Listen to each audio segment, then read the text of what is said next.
Dear students, आप सभी JAC board class 10th के विद्यार्थियों का बहुत बहुत स्वागत है हमारे चैनल पर। इस वीडियो में हम लोग देखने वाले हैं पूरा किताब का निचोड़। ठीक है, क्लास 10th का जो जैक बोर्ड क्लास 10th है उसका मैथ किताब का वह चैप्टर 1 से लेकर चैप्टर 15 तक सारे इंपॉर्टेंट जो फॉर्मूला हैं वो देखने वाले हैं। क्योंकि देख सकते हैं आपकी जो टर्म 1 का एग्जाम होता है, टर्म 2 का भी, तो फार्मूला का काफ़ी ज़्यादा रोल होता है, काफ़ी ज़्यादा वेटेज होता है मैथ में। तो सारे फार्मूला को मैं एक सीक्वेंस के साथ पूरा चैप्टर 1 से लेकर चैप्टर 15 तक आपको मैं बताने वाला हूँ इस वीडियो में।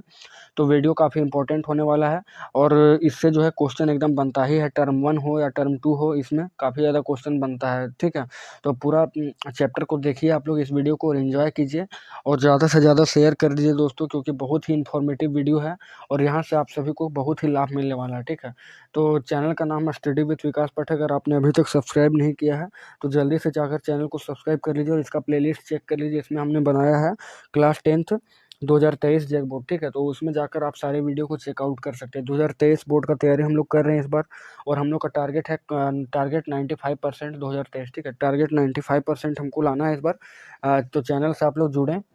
तो इसमें देखेंगे हम लोग कि class 10th all VVI formula पूरे किताब का निचोड़। ठीक है, 2023 एग्जाम स्पेशली। तो चलिए वीडियो को स्टार्ट करते हैं। तो फर्स्ट चैप्टर यहाँ पर हमारा दिया गया है वास्तविक संख्या रियल नंबर। तो रियल नंबर से रिलेटेड जितने भी इंपॉर्टेंट क्वेश्चन हैं, इंपॉर्टेंट फार्मूला है, वो देखते हैं। तो सबसे पहला हमारा आता है यूक्लिड विभाजन प्रमेय का। ठीक है, तो यूक्लिड विभाजन, यूक्लिड ने कहा था ए बराबर बी क्यू प्लस आर। ठीक है, ए बराबर बी क्यू प्लस आर, जहाँ पर ए क्या है, ए भाज्य है। तो भाज्य बराबर क्या होता है, भाजक गुना भागफल जोड़ शेषफल। तो ए बराबर बी क्यू प्लस आर। ठीक है, फिर यहाँ पर दिया है H C F A B, A comma B, H C F A comma B बराबर H C F B comma A. ठीक है, मतलब एच सी एफ ए और बी का आप लोग निकालेंगे और एच सी एफ बी और ए को निकालेंगे तो जो इसका मान जो है वो बराबर आएगा। थर्ड फॉर्मूला है LCM A B into HCF C F A बी बराबर ए गुना बी, मतलब दो संख्याओं का एलसीएम बराबर क्या होता है, दो संख्याओं का गुणनफल। ठीक है, दो संख्याओं का लसा और दो संख्याओं का मसा बराबर दो संख्या का गुणनफल। यह फॉर्मूला था, दो संख्या का गुणनफल।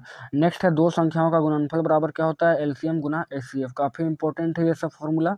आप लोग एक एक करके इस वीडियो को वॉच करें और एक एक करके देखें इस वीडियो को और इसका नोट्स भी बना लें आप लोग, काफ़ी ज़्यादा फायदा होगा। और यहाँ पर दिया है H C F A comma B बराबर एक अगर होता है तो ए और बी सह अभाज्य हो जाते हैं। ठीक है, सह अभाज्य हो जाते हैं। फिर एच सी एफ क्या होता है, तो संख्याओं में प्रत्येक उभयनिष्ठ अभाज्य गुणनखंड के सभी छोटी घात का गुणनफल। तो जो जितना भी चीज़ है यहाँ पर तो सिर्फ मैं फॉर्मूला बना रहा हूँ, लेकिन जब मैं मैथ स्टार्ट करूँगा तो आप सभी को एक बार पूरा सभी चैप्टर वाइज आपको सारे बेसिक कॉन्सेप्ट और सारे एक्सरसाइज आपको कराए जाएंगे। इसके लिए आप निश्चिंत रहें। फिर है एलसीएम। एलसीएम क्या होता है, तो संख्याओं में संबंध अभाज्य गुणनखंड के सबसे बड़े घात का गुणनफल, जो सबसे बड़े घात का गुणनफल होता है उसे। नेक्स्ट आता है शांत और अशांत प्रसार। ठीक है, ये भी काफ़ी इंपॉर्टेंट है अपने आप में। तो शांत और अशांत प्रसार में क्या दिया गया है कि शांत उसको कहते हैं जो दशमलव के बाद जो कट जाता है उसको शांत कहते हैं, और अशांत होता है दशमलव के बाद ना कटे। तो अशांत में अगर दो टाइप का कंडीशन आता है, एक तो आवर्ती और एक तो अनावर्ती। ठीक है, आवर्ती जो रिपीट होते रहता है और नावर्ती जिसमें अलग अलग चीज़ें आती रहती हैं। तो इसमें शांत को क्या बताया गया कि पी मतलब भिन्न के रूप में, अगर नीचे हर में अगर 2 का पावर n और 5 का पावर n के टाइप रहता है तो वो शांत हो सकता है। फिर हर में सिर्फ 2 का पावर n होगा तो भी शांत हो जाएगा और 5 का पावर n होगा तो भी शांत होगा। ठीक है, यहाँ पर आप देख सकते हैं इसमें क्या दिया गया है कि p बटे 2 का पावर n इंटू 5 का पावर n इंटू 3 का पावर n अशांत, मतलब 2 और 5 के अलावा अगर कोई और गुणनखंड होता है तो फाइनली वो अशांत आ जाएगा। ठीक है, फाइनली क्या आ जाएगा, अशांत आ जाएगा। नेक्स्ट जो है, नेक्स्ट चैप्टर 2 है। चैप्टर 2 हमारा दिया गया बहुपद, पॉलिनोमियल। तो बहुपद किसको बोलते हैं, जहाँ पर चर और अचर दोनों रहेगा। चर मतलब एक्स वाई जेड और अचर मतलब जैसे कोई अंक। ठीक है, तो चर में जिसका मान ना बदले और अचर जिसका मान चर में होता है कि जिसका मान बदल जाए और अचर जिसका मान नहीं बदले। जहाँ पर ये दोनों मिल जाते हैं पॉलिनोमियल बन जाता है। एग्जाम्पल देख सकते हैं आप, 4x और कॉमा 5x प्लस 3। और बहुपद का प्रकार की बात करें, बहुपद का अगर हम लोग प्रकार के बारे में बात करें तो क्या होगा, तो बहुपद का जैसे दो टाइप का प्रकार होता है। सबसे पहला कि पद के आधार पर अगर देखेंगे, पद के आधार पर देखेंगे और फिर घात के आधार पर देखेंगे। तो पद के आधार पर एक पदी होता है, फिर द्विपदी, त्रिपदी, बहुपदी। ठीक है, सारी चीज़ें मैं एक्सप्लेन कर दूंगा चैप्टर में। और घात के आधार पर एक घात, द्विघात, तीन घात। ठीक है, तीन घात होता है। फिर बहुपद होने के लिए क्या क्या शर्त होना जरूरी है, तो बहुपद के लिए शर्त होता है कि चर का घात को माइनस नहीं होना चाहिए और चर का घात भिन्न में भी नहीं होना चाहिए। नेक्स्ट है शून्यकों की जितनी संख्या होगी उतना बहुपद का घात होगा। फिर अब बहुपद का घात बराबर क्या होता है, तो चर का बड़ा घात को ही बहुपद का घात बुलाता है। फिर नेक्स्ट है शून्यकों और गुणांकों के बीच संबंध, काफ़ी इंपॉर्टेंट चीज़ें हैं ये सारे।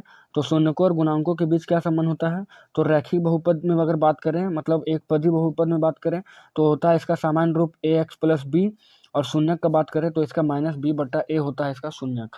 और द्विघात बहुपद के बारे में बात करें तो इसका सामान्य रूप होता है ax square plus B X plus C के रूप का, और इसका शून्यकों का योग होता है अल्फा प्लस बीटा बराबर माइनस बी बटा ए, जिसको बोलते हैं माइनस एक्स ब्रैकेट एक्स का गुणांक बट्टे एक्स स्क्वायर का गुणांक। और दूसरा शून्यकों का गुणनफल अल्फा गुना बीटा बराबर क्या होता है सी बटा ए, मतलब सी मतलब अचर पद और बट्टे एक्स स्क्वायर का गुणांक। ठीक है, तो इतने फार्मूला उम्मीद करते हैं आपको अच्छा लगा होगा। नेक्स्ट यहाँ पर है त्रिघात बहुपद के लिए। तो त्रिघात बहुपद का जो सामान्य रूप होता है वो ऐसा होता है ए एक्स का power cube plus B X square plus C X का पावर 1 प्लस डी एक्स। और इसमें तीन चीज़ें होती हैं, त्रिघात बहुपद है इसलिए तीन शून्य निकलेगा इसका। तो पहला क्या होगा, alpha plus beta plus gamma बराबर माइनस बी बटा ए। फिर है अल्फा बीटा, अल्फा गुना बीटा प्लस बीटा गुना अल्फा, बीटा गुना गामा, ठीक है, और प्लस अल्फा गुना गामा बराबर क्या होता है सी बटा ए होता है। और alpha into beta into gamma बराबर माइनस डी बट्टा A. Alpha into beta into gamma तो क्या हो जाएगा, माइनस डी बट्टा ए हो जाएगा इसका। और इसके बाद द्विघात बहुपद अगर निकालेंगे हम लोग तो द्विघात बहुपद का फॉर्मूला होता है X square minus bracket alpha plus beta into X plus alpha गुना बीटा। ठीक है, X square minus alpha beta X और प्लस अल्फा गुना बीटा। और त्रिघात बहुपद का बात करें, हालांकि त्रिघात बहुपद का जनरली आपको क्लास 12 में यूज होगा। तो यहाँ पर देख लेते हैं एक्स का power cube minus alpha plus beta plus gamma into x square plus alpha beta plus beta gamma plus alpha gamma into x और माइनस का अल्फा गुना बीटा गुना गामा। ठीक है, इतना आ जाएगा। नेक्स्ट है बहुपद का भाग यानी लेम्मा। ठीक है, बहुपद का भाग क्या होता है, विभाजन एल्गोरिथम। तो इसमें क्या होता है कि ग्राफ में हाँ, तो बहुपद का भाग में क्या होगा कि पी एक्स दिया रहेगा और जी एक्स दिया रहेगा, उसमें आपको क्यू एक्स और आर एक्स का संबंध होता है। तो जी पी एक्स बराबर क्या होता है जी एक्स गुना Q X plus R X, ये होता है आपका विभाजन एल्गोरिथम। और नेक्स्ट है ग्राफ में जितना भी लाइन एक्स एक्स पर कटिंग करेगा, जैसे एक्स एक्स यहाँ हुआ तो इसमें जितना भी लाइन इसे टच करता है उतना इसका आंसर हो जाएगा। ठीक है, तो ये भी चीज़ इंपॉर्टेंट था इसमें। नेक्स्ट जो चैप्टर है वो चैप्टर नंबर 3 है, दो चर वाला रैखिक समीकरण। तो दो चर का रैखिक समीकरण का जो रूप होता है वो किस तरह होता है, तो देख लीजिए यहाँ पर। तो इसका होता है सामान्य रूप a1 x plus b1 Y plus c1 बराबर 0 और a2 x plus b2 Y plus c2 बराबर 0। और तो और आ जाएगा और ax plus B Y plus C बराबर 0 और dx plus C Y plus f बराबर 0। दोनों टाइप का मैंने बता दिया आपको, दोनों टाइप का भी आता है इसमें। अब इसमें देखेंगे कि संपाती कब होता है, उसके बाद समांतर कब होता है, कोई हल कब नहीं होता है। तो इसका केस क्या होता है, केस नंबर 1, जब दो संख्याएं जैसे a1 बाई a2 है और बराबर नहीं है जिसका b1 बाई b2 का, a1 बाई a2 बराबर नहीं है b1 बाई b2 का, तो उसका हल कितना निकलेगा, एक निकलेगा। और यहाँ दिया अद्वितीय हल। ठीक है, अद्वितीय हल, और इसको अविरोधी बोलते हैं और इसको संगत भी बोलते हैं। इसका ग्राफ जो होगा वो कैसा रहेगा, प्रतिच्छेदी रहेगा, ग्राफ जो रहेगा वो प्रतिच्छेदी रहेगा। दूसरा है a1 बाई a2 बराबर b1 बाई b2 नहीं है c1 बाई c2 के, मतलब a1 बटा a2 और b1 बटा b2 जो है वो बराबर है, लेकिन c1 बटा c2 उसके बराबर नहीं है। तो उसका हल कितना निकलेगा, 0 निकलेगा। और इसको असंगत बोलेंगे। ठीक है, और इसको बोलेंगे विरोधी, विरोधी बोलेंगे और समांतर भी बोलेंगे। इसको समांतर बनेगा इसका ग्राफ। ठीक है, और तीसरा कंडीशन क्या है कि a1 बाई a2 बराबर b1 बाई b2 बराबर c1 बाई c2, मतलब तीनों बराबर रहेगा एक दूसरे के। तो इसका हल क्या होगा, तो हल होगा अपरिमित रूप से अनेक हल, अपरिमित रूप से अनेक हल। और ये संपाती कहा जाएगा और इसको संगत भी बोलेंगे, इसको ऐसे आश्रित भी कहा जाता है। ठीक है, आश्रित भी कहा जाता है। ये तीनों केस आप लोग याद रखेंगे। नेक्स्ट जो है वो है रैखिक समीकरण हल करने की विधि। तो इसका समीकरण जो है उसको हल करने की 3 विधियां हैं। जैसे सबसे पहला है प्रतिस्थापन विधि, जिसमें किसी को प्रतिस्थापित किया जाता है। दूसरा है विलोपन विधि और तीसरा है बज्र गुणन विधि। तो बज्र गुणन विधि काफ़ी इंपॉर्टेंट हो जाता है, इसको देख लेते हैं। तो बज्र गुणनखंड विधि का रूप ऐसा होता है a1 x plus b1 Y plus c1 बराबर 0 और a2 x plus b2 Y plus c2 बराबर 0। तो इसको सॉल्व करने के लिए ऐसे किया जाता है कि x को आपको एक साइड लिखना है, x को, फिर y को और फिर 1 को। ठीक है, और x के पास आपको b1 b2 लिखना है, y के पास c1 c2 और a के पास a1 a2, और फिर इसको उल्टा कर b1 b2 लिख देना है। और यहाँ से आपको तीर लगाना है इस तरह से, तो ये बन जाएगा x बटे b1 c2 minus b2 c1। ठीक है, b2 c1 इस तरह से, b2 c1 बराबर y बट्टे c1 a2, यहाँ से आपको देख सकते हैं तीर लगा हुआ है, तो c1 a2 minus c2 a1। ठीक है, ऐसे। और फिर यहाँ से a2 a1 b2 और माइनस A2B1। तो ये हो जाएगा आपका फॉर्मूला बज्र गुणन विधि का। नेक्स्ट जो चैप्टर है वो है आपका चौथा नंबर चैप्टर, जिसका नाम है कोऑर्डिनेट इक्वेशन। ठीक है, कोऑर्डिनेट इक्वेशन, द्विघात समीकरण। तो द्विघात समीकरण का सामान्य रूप किस प्रकार होता है? तो इस सामान्य रूप इसका होता है ऐसा, ax² प्लस bx प्लस सी, ax² प्लस bx प्लस सी होता है। और विधियां जो है इसको सॉल्व करने का, तो 3 विधि है। जैसे गुणनखंड विधि, एक तो x का मान निकालना है डायरेक्ट आपको, जिसमें करना है आपको minus b plus minus root under b² minus 4ac/2। यही फार्मूला आपका जनरली यूज होगा यहाँ पर। और दूसरा है पूर्ण वर्ग विधि। ठीक है, पूर्ण वर्ग विधि।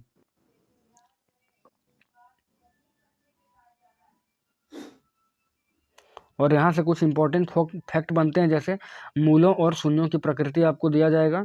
तो इसको निकालने के लिए क्या किया जाता है? तो d बराबर क्या होता है? b² minus 4ac। और जब d बराबर b² माइनस 4ac हो जाएगा और 0 से बड़ा होगा ये, तो इसका वास्तविक और असमान मूल बनेगा। ठीक है। दूसरा है d बराबर b² माइनस 4ac बराबर 0। जब बराबर 0 आएगा तो ही वास्तविक और समान मूल बनेगा यहाँ पर। और तीसरा कंडीशन है d बराबर क्या होगा? d जो है 0 से बड़ा है, 0 से बड़ा अगर d होगा तो मूल वास्तविक होगा, अवास्तविक होगा और बराबर नहीं होगा। और d जो है, d बराबर क्या होता है? b² minus 4ac। और द्विघात समीकरण का सूत्र जो होता है काफी इंपॉर्टेंट है, ये क्या होता है? Minus b plus minus root under b² minus 4ac/2। काफी इंपॉर्टेंट फॉर्मूला है, ये सबको याद रखेंगे आप। नेक्स्ट है आपका 5वां नंबर चैप्टर, जिसका नाम है समांतर श्रेणी एरिथमेटिक प्रोग्रेशन। तो श्रेणी क्या होता है? तो जिसमें A2 A3 इस प्रकार से AN टाइप का बना रहेगा, जैसे 1 2 3 4 5 इस तरह से, तो उसको श्रेणी बोलेंगे। नेक्स्ट को जो फॉर्मूला है वो है सारवंतर डी कब निकाला जाता है? तो डी निकालने के लिए हम लोग A2 माइनस A1 करते हैं, मतलब जो सेकंड जो पद है उसको पहले पद से, फिर थर्ड पद को दूसरे पद से, इस प्रकार से हम लोग इसमें माइनस करते जाते हैं, तो डी निकल जाता है। और एनवां पद क्या होता है? एनवां पद होता है AN। तो AN का फॉर्मूला होता है A plus N minus 1 into D, जहाँ पर A बराबर पहला पद है और D बराबर क्या है? सारवंतर, और N बराबर क्या है? अंतिम पद। ठीक है, N बराबर अंतिम पद। और n पदों का अगर योग बोल देगा आपको Sn निकालने के लिए, तो Sn का फॉर्मूला होता है n/2 bracket 2a plus n minus 1 into D, Sn के लिए। फिर है Sn के लिए हम लोग 2 फार्मूला यूज करते हैं, एक तो ये हो गया और दूसरा फार्मूला है Sn बराबर n/2 a प्लस l। जब l आपको मालूम रहेगा, अंतिम पद आपको दिया है और दोनों पद आपको पता रहेगा, तब आपका यूज होगा Sn का फॉर्मूला ये वाला, Sn बराबर n/2 a plus l। Next है प्रथम n प्राकृतिक संख्याओं का योग क्या होता है? तो Sn बराबर होता है n और n bracket n minus 1 into 2। फिर प्रथम n प्राकृतिक संख्याओं का योग क्या होता है? Sn बराबर, तो प्राकृतिक संख्याओं में आ जाते हैं हम लोग, तो Sn और n प्लस 1। ठीक है, ये फॉर्मूला है। और प्रथम n प्राकृतिक विषम संख्याओं का योग होता है Sn बराबर n और n प्लस 1 होता है।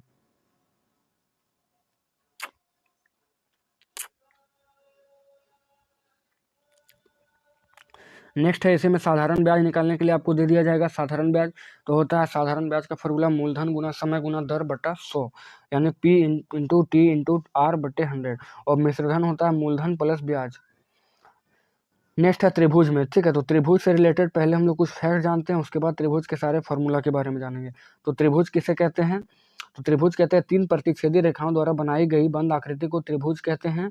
एक त्रिभुज में 3 भुजाएं, ठीक है, 3 भुजाएं, 3 कोण और 3 शीर्ष होते हैं। त्रिभुज के प्रकार की बात करें तो कोण के आधार पर 3 प्रकार के त्रिभुज होते हैं: न्यून कोण त्रिभुज, एक्यूट एंगल, समकोण त्रिभुज, राइट एंगल, और अधिक कोण ओबस्टस एंगल। ठीक है, तो इसको देख लेते हैं एक एक करके। तो न्यून कोण त्रिभुज किसको बोलते हैं? यदि किसी त्रिभुज का प्रत्येक कोण 90 डिग्री से कम आपका हो तो वह न्यून कोण त्रिभुज कहलाता है। समकोण त्रिभुज, यदि किसी त्रिभुज का कम से कम कोई एक जो कोण है 90 डिग्री का हो तो समकोण त्रिभुज कहलाता है। और तीसरा जो है वो है अधिक कोण। ठीक है, अधिक कोण में क्या कंडीशन बनता है? तो यदि त्रिभुज का कोई एक कोण 90 डिग्री से अधिक होता है तो उसे अधिक कोण कहते हैं। और भुजा के आधार पर त्रिभुज का देखें तो विषमबाहु त्रिभुज होता है। तो वैसे त्रिभुज जिनकी भुजाएं अलग अलग माप की हो विषमबाहु त्रिभुज कहलाती है। समद्विबाहु त्रिभुज वैसे त्रिभुज जिसकी 2 भुजाएं समान माप की हो उसे समद्विबाहु त्रिभुज कहते हैं। और समबाहु त्रिभुज जिसकी सभी भुजाएं जो है समान होती है उसको समबाहु त्रिभुज बोलते हैं। फिर समरूप होता है। तो समरूप क्या होता है? समरूप उस आकृति को कहते हैं जब आकार समान होता है कोई भी वस्तु का और उसका माप भी समान होता है। ये जरूरी नहीं होना चाहिए। ठीक है, तो वैसे वस्तु को समरूप बोलेंगे जिसका आकार समान हो और माप जो है समान नहीं हो। और सेकंड है सर्वांगसम। तो सर्वांगसम में क्या होता है कि उसका आकार जो है समान होता है, शेप जो है समान होता है और माप भी समान होता है सर्वांगसम में। और समरूप का जो साइन होता है वो इस प्रकार से होता है, लेकिन सर्वांगसम का जो साइन होता है वो इस प्रकार से होता है, देख लेते हैं आप लोग। फिर दो आकृतियां सर्वांगसम तब होती है जब वे एक दूसरे को ढक लेती है। जब एक दूसरे को ढक लेती है, जब एक ही माप की होगी, और जब एक जो फिगर है उस पर अगर दूसरे फिगर को रख दें और वो ढक लेती है तो उसको क्या बोला जाता है, सर्वांगसम कहा जाता है। और समरूप कब होता है, तो दो त्रिभुज सर्वांगसम होते हैं यदि एक त्रिभुज की भुजाएं और कोण दूसरे त्रिभुज की संगत भुजाओं और कोणों के बराबर होती है, तो दो त्रिभुज आपस में क्या होती है, सर्वांगसम होती है।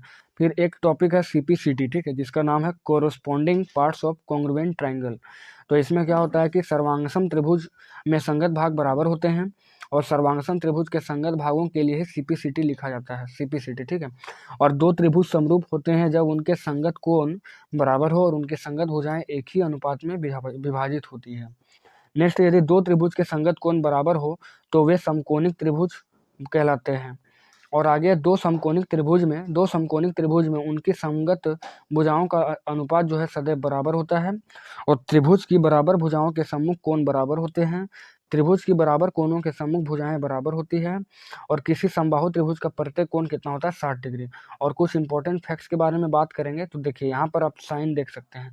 तो ये साइन देखिए, ये समरूप, सबसे पहले समरूप का साइन, फिर आपका सर्वांगसम का साइन, ये है कोण का साइन, ये आपका लंब का साइन, और ये है आपका समांतर का, और ये है बराबर का, ठीक है। तो त्रिभुज का क्षेत्रफल बराबर क्या फॉर्मूला होता है, 1/2 गुना आधार गुना ऊंचाई, 1/2 गुना आधार गुना ऊंचाई होता है। अब हम लोग जानेंगे त्रिभुज के सभी फॉर्मूला के बारे में, ठीक है।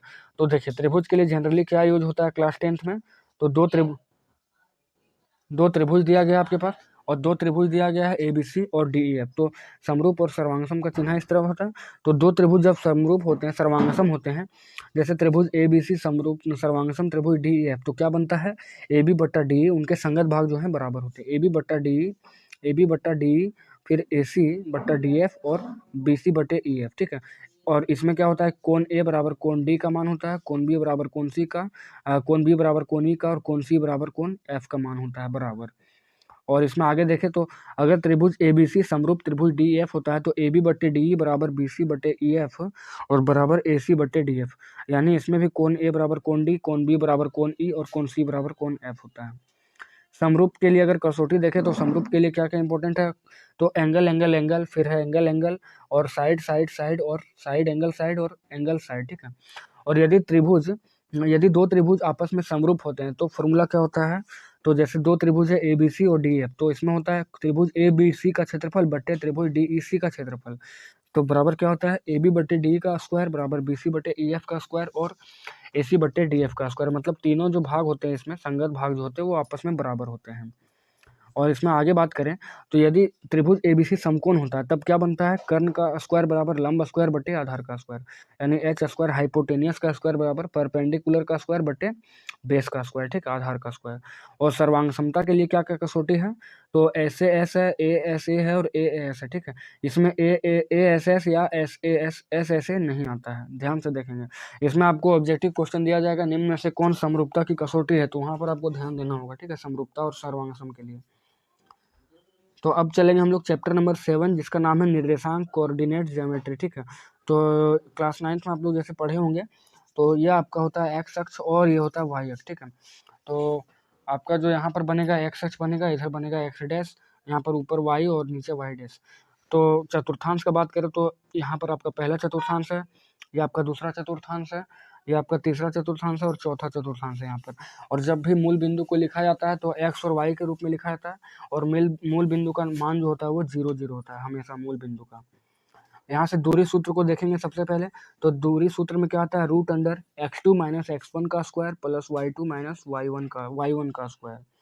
और मूल बिंदु से जो दूरी होती है वो होती है √x² प्लस y²। फिर विभाजन सूत्र, डिवाइडेड फॉर्मूला इसका क्या है, तो डिवाइडेड फॉर्मूला x के लिए होता है m1x2 प्लस m2x1। यहाँ पर देख सकते हैं m1 मतलब a और b दो लाइन है जिसको p जो बिंदु है वो बराबर भाग में बांटती है, तो एक साइड m1 हुआ और एक साइड m2 हुआ, ठीक है। यहाँ से x का अगर निकालेंगे तो m1x2 प्लस m2x1 बटे m1 प्लस m2 हो जाता है। और y के लिए अगर निकालेंगे तो y के लिए यूज होता है आपका यहाँ पर m1y2 प्लस m2y1 बटे m1 प्लस m2, यह फॉर्मूला यूज होता है। और मूल मध्य बिंदु का निर्देशांक क्या होता है? तो मध्य बिंदु का निर्देशांक होता है x बराबर x1 प्लस x2 बट्टे 2 और y के लिए होता है y1 प्लस y2 बट्टे 2। और यहाँ पर हो जाएगा त्रिभुज का क्षेत्रफल। तो त्रिभुज का क्षेत्रफल होता है 1/2 बड़ी कोष्ठ x1 bracket y2 minus y3 plus x2 bracket y3 minus y1 और plus x3 y1 minus y2। फिर त्रिभुज के केंद्रक का निर्देशांक देखेंगे तो होता है x1 plus x2 plus x3 बट्टे 3 और y1 प्लस y2 बट्टे y3 बट्टे 2। और त्रिभुज के अंतः केंद्र का अगर निर्देशांक अगर हम लोग देखेंगे तो वो होता है ax1 plus bx2 plus cx3 बट्टे a plus b plus c। ठीक है, यानी क्या है ay1 और y के लिए होता है ay1 plus ay2 plus ay3 बराबर a plus b plus c। और त्रिभुज का क्षेत्रफल अगर देखेंगे तो क्या होता है 1/2 गुना आधार गुना शीर्षलंब। नेक्स्ट जो टॉपिक है वो है 8वां चैप्टर त्रिकोणमिति का परिचय। त्रिकोणमिति, तो त्रिकोणमिति मतलब क्या होता है? ट्राई का अर्थ होता है 3 और गोन का अर्थ होता है भुजा और मैट्रन का अर्थ होता है माप। तो 3 भुजा का माप। ठीक है, तो यहाँ पर देखेंगे कि समकोण त्रिभुज के लिए क्या यूज होता है।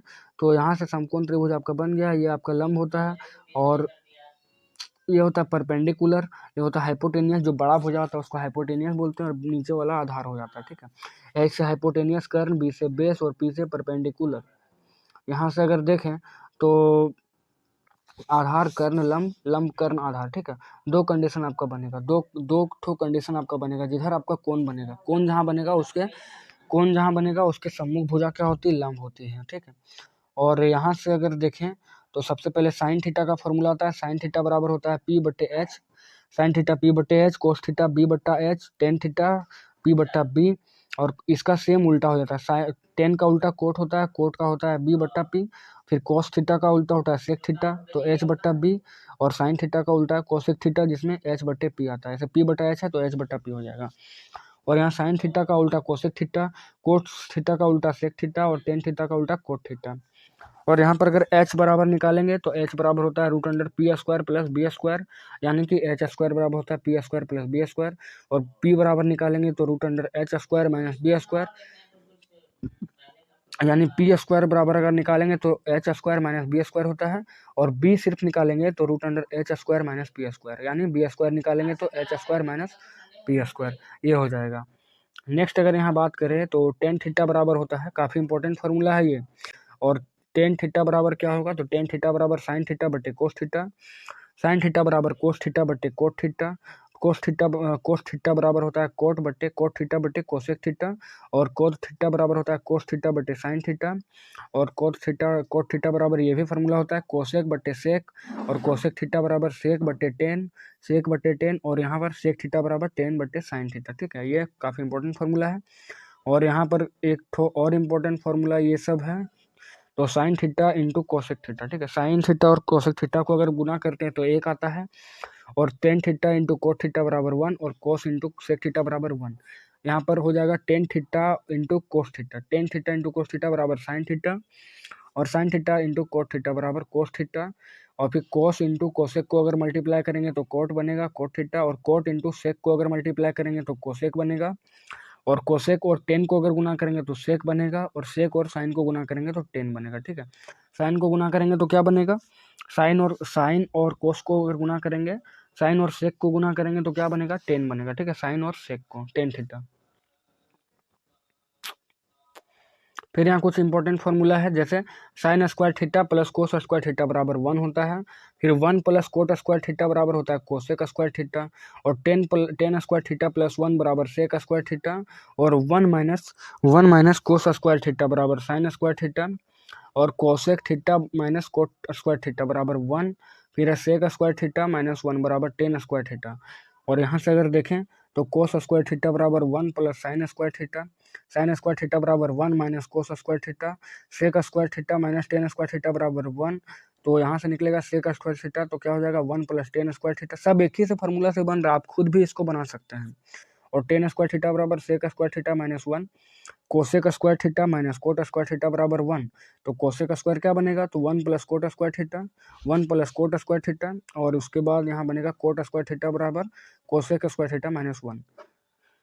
फिर साइन इंटू कोस को गुना करेंगे, साइन इंटू कोसेक को तो 1 बनेगा, और कोसेक थीटा बराबर 1 बटा साइन थीटा, और साइन थीटा बराबर 1 बटा कोसेक थीटा। और दूसरा एक तो और यहाँ फॉर्मूला ये आता है कि कोस और सेक को गुना करेंगे तो 1 बनेगा, और कोस बराबर 1 बटा सेक थीटा, और सेक थीटा बराबर 1 बटा कोस थीटा। और टेन इंटू कोट को गुना करेंगे तो 1 बनेगा, इसलिए टेन थीटा बराबर होता है 1 बटा कोट, और कोट बराबर 1 बटा टेन थीटा। ठीक है। और नेक्स्ट फार्मूला जो है चैप्टर 8 से रिलेटेड, तो वो है साइन 90 माइनस थीटा बराबर कोस थीटा होता है, और कोस 9 माइनस थीटा बराबर साइन थीटा होता है। फिर 10 में तो 10 9 माइनस थीटा बराबर कोट थीटा, और कोट 9 माइनस 90 माइनस थीटा बराबर 90 माइनस थीटा बराबर टेन थीटा। फिर सेक के बारे में, तो सेक 90 माइनस थीटा बराबर सेक 90 माइनस थीटा बराबर कोसेक थीटा, और कोसेक 90 माइनस थीटा बराबर सेक थीटा। ठीक है, सेक थीटा। और यहाँ से सीधे हम लोग देख लेते हैं जल्दी से इस फॉर्मूला को, जो काफ़ी इंपॉर्टेंट है। तो साइन ए का मान कितना होता है? साइन ए का मान साइन ए में साइन थीटा के बारे में देखेंगे तो इसका थीटा अगर 0 रहे तो थीटा साइन साइन 0 डिग्री का होता है 0। साइन 30 का मान होता है 1/2। फिर साइन 45 का होता है 1/√2 1/√2। और साइन 60 का मान होता है √3/2। और साइन 90 का मान होता है 1। कोस थीटा में आएंगे, कोस थीटा में अगर आएंगे यहाँ पर, ठीक है, इसको एक बार ऐसे बना लेते हैं ताकि आसानी हो आप सभी को।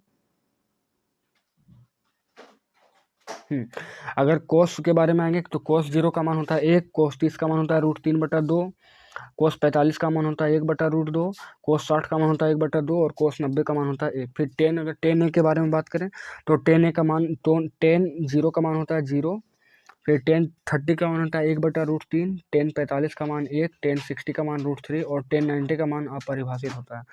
कोसेक कोसेक थीटा का बात करें तो कोसेक 0 का मान होता है अपरिभाषित। कोसेक 30 में देखेंगे तो 2 आता है, कोसेक 45 का √2, और कोसेक 60 का 2/√3, और कोसेक 90 का 1। सेक का बारे में बात करें तो सेक का 0 होता है 1, सेक का 30 होता है 2/√3, सेक थीटा का 45 डिग्री √2, और सेक 60 का 2, और सेक थीटा का 90 बराबर अपरिभाषित। और कोट थीटा में, तो कोट थीटा का 0 मान होता है अपरिभाषित, कोट 30 का होता है √3, कोट 45 का 1, कोट 60 का 1/√3, और कोट 90 का 0। अब चलेंगे त्रिकोणमिति के कुछ अनुप्रयोग, यानी हाइट एंड डिस्टेंस में। तो हाइट एंड डिस्टेंस में जो बहुत ज़्यादा फार्मूला नहीं है यहाँ पर, सिर्फ अवनमन कोण और उन्नयन कोण होता है। तो जो ऊर्ध्वाधर कोण बनता है, ऊपर वाला कोण बनता है, उसको अवनमन कोण बोलते हैं। जो बीच में आधार के साथ बनता है उसको उन्नयन कोण बोलते हैं। और यहाँ से यहाँ पर देखेंगे ऊपर वाले कोण से नीचे को, तो ये दृष्टि रेखा हो जाएगा। नेक्स्ट है चैप्टर नंबर 10, जिसका नाम है वृत्त। तो वृत्त क्या होता है? तो एक तल पर उन सभी बिंदुओं का सतह जो तल के एक स्थिर बिंदु से एक स्थिर दूरी तक स्थित होती है, उसको वृत्त बोलते हैं। ठीक है, वृत्त।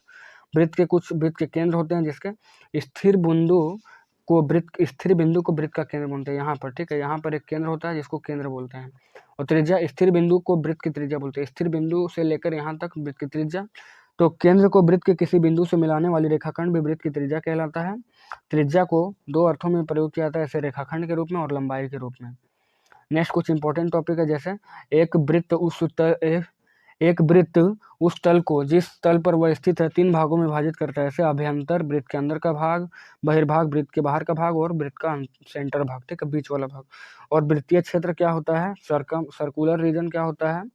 तो वृत्त तथा इसका अभ्यंतर मिलकर वृत्तीय क्षेत्र बनाता है। वृत्त और इसके अंतर का क्षेत्र क्या बनाता है? इस तरह से, तो वृत्तीय क्षेत्र बनाता है। ये कंप्लीटली क्या बनाता है? वृत्तीय क्षेत्र। नेक्स्ट देखेंगे तो जीवा, सबसे पहले जीवा हो जाता है। तो जीवा क्या होता है?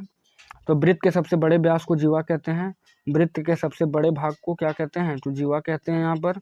और दूसरा है व्यास। तो वैसा जीवा जो वृत्त के केंद्र से होकर गुजरता है उसे व्यास कहते हैं। चाप में क्या है? चाप में आता है आर्क। तो दो बिंदुओं के बीच के वृत्त के भाग को एक चाप कहते हैं। और यहाँ पर आर बराबर, देखिए त्रिज्या बराबर क्या होता है? d/2, ठीक है। आर बराबर d/2 होता है, और डी बराबर होता है 2r, ठीक है, 2r, यानी कि त्रिज्या जो है वो व्यास का आधा होता है, और व्यास बराबर 2 गुना होता है त्रिज्या। चाप का अगर बात करें तो चाप होता है दो बिंदुओं के बीच के वृत्त के दो बिंदुओं के बीच के भाग को एक चाप कहते हैं। और बड़ा भाग जो है दीर्घ चाप कहलाता है, छोटा भाग लघु चाप कहलाता है।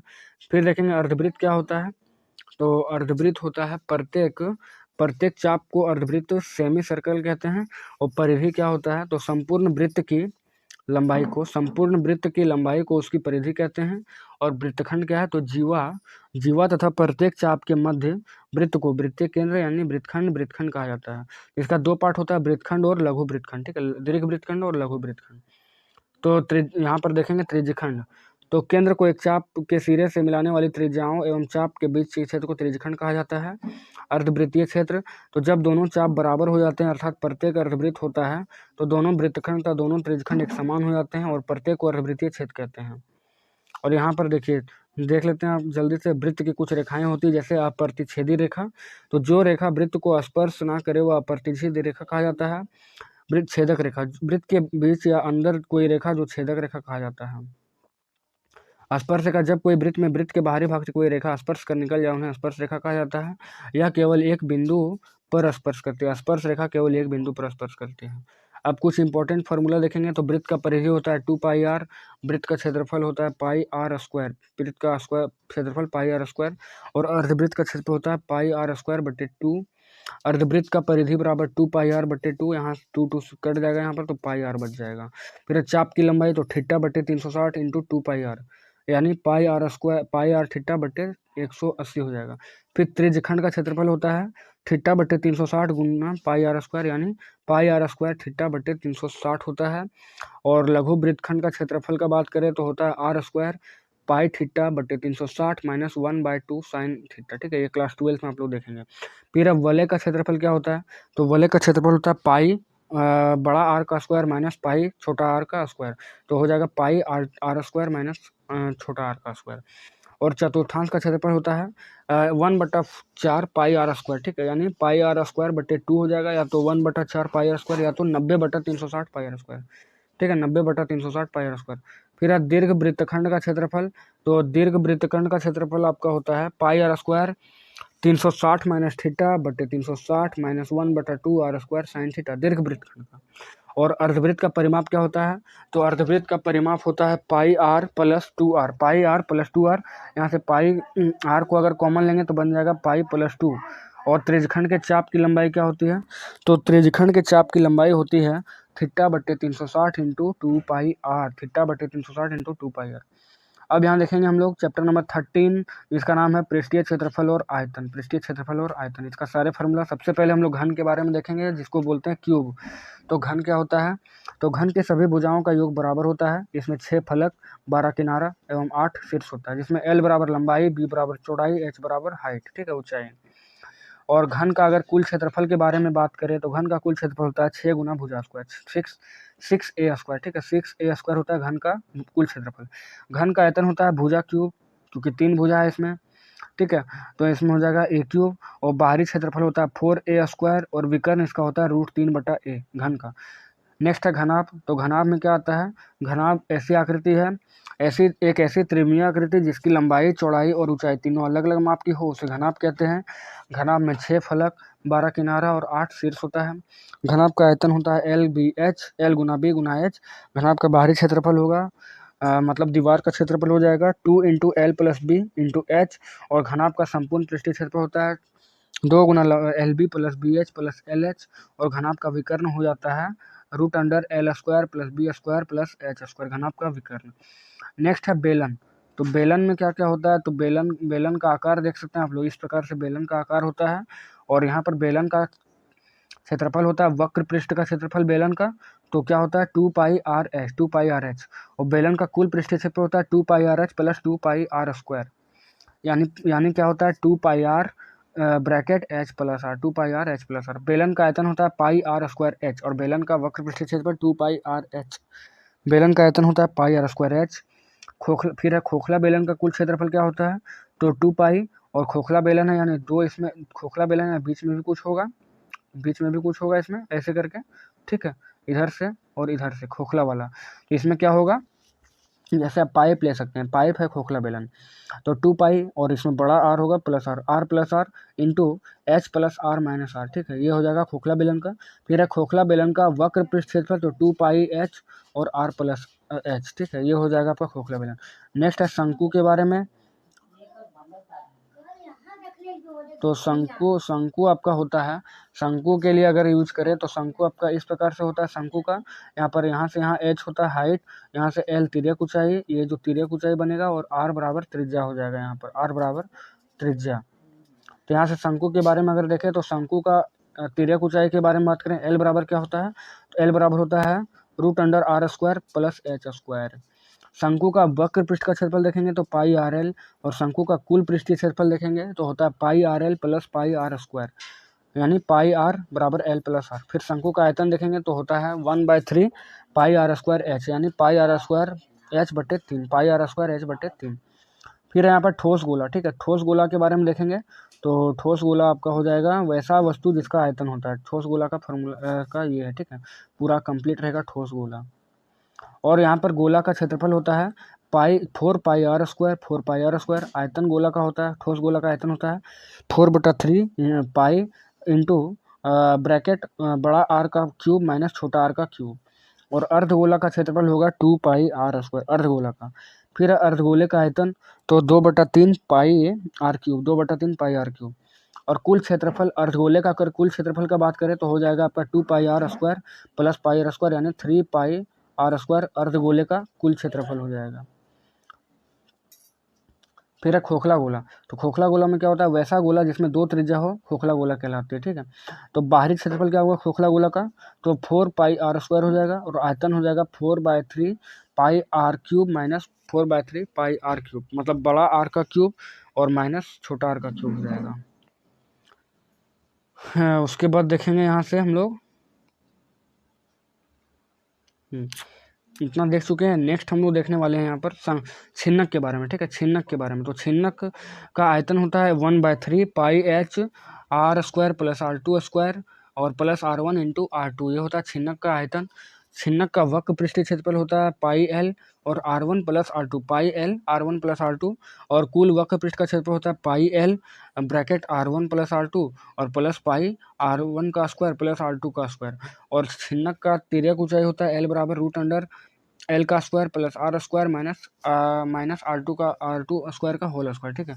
तो √L का स्क्वायर और माइनस r1 माइनस r2 का होल स्क्वायर हो जाएगा आपका छिन्नक का आयतन। फिर है 14 नंबर चैप्टर जिसका नाम है सांख्यिकी, ठीक है। सांख्यिकी में हम लोग सबसे पहले माध्य देखेंगे। तो माध्य का सरल जो वितरण होता है वो होता है इस प्रकार से, माध्य बराबर x1 प्लस x2, और इस तरह से बढ़ते बढ़ते x1 xn बटा n आ जाएगा। और बारंबारता इसका देखेंगे तो a बराबर क्या होगा, तो x1 f1 plus x2 f2 plus x f3 और x fn, इस तरह से बढ़ेगा और नीचे आ जाएगा बटा f1 प्लस f2 यानी fn। फिर यहाँ से देखेंगे वर्ग चिन्ह या मध्यमान। तो मध्यमान क्या होता है, तो a माइनस बी का वर्ग चिन्ह। अगर देखेंगे a और b का वर्ग चिन्ह तो a प्लस बी बटे 2। वर्ग अंतराल क्या होता है, तो ऊपरी सीमा और निचली सीमा माइनस बटे 2, ठीक है। और माध्य बराबर क्या होता है, सिग्मा एफ एक्स बटे सिग्मा एफ। इसको अगर भारतीय भवन के बुक में आप लोग देखेंगे तो हो जाएगा सिग्मा एफ आई एक्स आई बटे सिग्मा एफ आई। तो एक्स का मतलब हो गया वर्ग चिन्ह और एफ का मतलब हो गया बारंबारता। नेक्स्ट है मीडियन के बारे में, मतलब माध्यिका। तो माध्यिका का सरल वितरण जो होता है इस प्रकार है, m बराबर n+1 बटे 2 पद जब n जो विषम हो, और n जब सम हो तब क्या होता है n/2 और +1, ठीक है, n/2 पद। और m बराबर मीडियन बराबर फॉर्मूला होता है l plus n/2 minus f बटा f इंटू आई, या l plus n/2 minus sigma F बटे एफ इंटू एच। ये फार्मूला दोनों आप लोग देखेंगे, दोनों यूज होता है जगह पर। तो l बराबर यहाँ पर क्या है, तो L बराबर है यहाँ माध्यिका वर्ग की निम्न सीमा, F बराबर होता है माध्यिका वर्ग की बारंबारता, और N बराबर होता है कुल बारंबारता का योग, और F बराबर होता है माध्यक वर्ग से ठीक पहले वर्ग की संचयी बारंबारता, और L बराबर होता है माध्यिका वर्ग की लंबाई। बहुलक का बात करें तो बहुलक का फॉर्मूला होता है m बराबर L plus f1 minus f0 बटे 2f1 minus f0 minus f2 into आई या h लग जाएगा यहाँ पर, ठीक है, आई या h। यहाँ पर L बराबर क्या है, तो बहुलक वर्ग की निम्न सीमा है, और f0 है बहुलक वर्ग की बारंबारता, f-1 है बहुलक वर्ग से ठीक पहले वाले वर्ग की बारंबारता, और f1 बहुलक वर्ग से ठीक आगे वाले वर्ग की बारंबारता, और i बराबर क्या है वर्ग अंतराल की लंबाई। और एक टॉपिक और है कि माध्य माइनस बहुलक बराबर क्या कनेक्शन होता है, तो माध्य और बहुलक और माध्यक में जो कनेक्शन होता है वो इस तरह है, माध्य माइनस बहुलक बराबर 3 गुना माध्य माइनस माध्यिका होता है।